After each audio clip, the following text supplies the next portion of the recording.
22শে জানুয়ারি আমাদের দীর্ঘ প্রতীক্ষার অবসান হতে চলেছে। আমাদের রামলালার মূর্তি দ্বার উদ্ঘাটন হতে চলেছে, রামলালার মন্দিরে ওনার মূর্তি স্থাপিত হতে চলেছে পার্মানেন্টলি। তো সেই আবেগে এখন গোটা ভারতবর্ষ, গোটা বিশ্ব এখন সেই আবেগে প্লাবিত আর কি।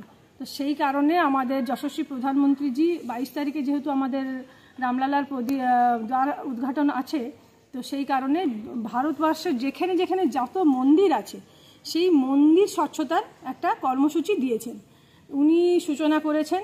তো সেই সূচনা ধরে আমরা প্রত্যেকটি জায়গায় আমরা যেখানে যা মন্দির আছে সেগুলো পরিষ্কার করছি। আমার ওয়ার্ডেও 5টি মন্দির আছে, তো সেই 5টি মন্দিরে স্বচ্ছতা অভিযান আজকে করছি, আজ আর কাল, মানে শুক্রবার আর শনিবার মিলে 2 দিন ধরে। কেন আমার ওয়ার্ডটা যথেষ্ট বড় ওয়ার্ড, তো 5টা মন্দির আছে, 2 পার্টের মন্দির মিলিয়ে 5টা 2 দিন ধরে আমাদের স্বচ্ছতা অভিযানটা হচ্ছে।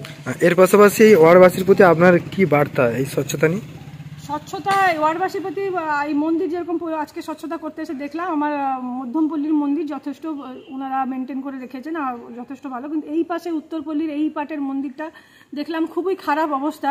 এখানে গ্রাম কমিটি দ্বারা এই মন্দিরটা মোটামুটি পরিচালিত হয়। তো বলেছি, আমি গ্রাম কমিটি মেম্বারদেরকেও বলেছি, পুরোহিত মশাইকেও বলেছি মন্দিরের ভেতরে আলোর ব্যবস্থা করে দেবো। আলোটা ছিল না, তো দেখলাম নিজে আলোটা দেওয়া হবে।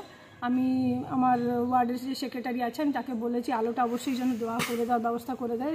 কাউন্সিল আপনার তরফ থেকে করাবে নাকি? হ্যাঁ, আমার তরফ থেকে করে দিতে হবে। দেখুন, ওয়ার্ডে অনেক কিছু ত্রুটি আছে, সমস্যা আছে। আমি যেহেতু এই মুহূর্তে এই ওয়ার্ডের অভিভাবক, আমি দোষটা অপরকে দেওয়ার আগে আমি নিজে মনে করি যে সেটা আমারই দায়িত্ব। আমি যেখানে যেটা প্রবলেম আছে আমি করে দেবো। তবে স্বচ্ছতা পরিষ্কারটা একদমই মন্দির নেই। পুরোহিতকে বলেছি যে পরিষ্কারটা যেন করা হয় সবসময়। মন্দিরের ভেতরটা পরিষ্কার ছিল না।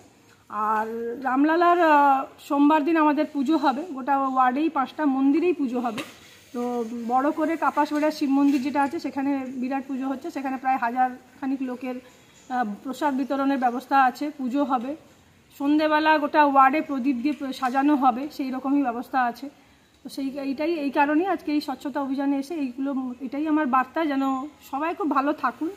আর 22 জানুয়ারি দীপাবলি পালন হোক, অকাল বোধন হয়ে আমাদের যে দীপাবলি আজকে আমাদের সঠিক অর্থে দীপাবলি আমাদের ভারতবর্ষে 22শে জানুয়ারি, সেই দীপাবলি পালন হবে। রামলালার উৎসব হবে আমাদের এখানে মন্দিরে মন্দিরে, সবাই খুব আনন্দে উৎসবে মেতে উঠবে, এটাই আমার আবেদন।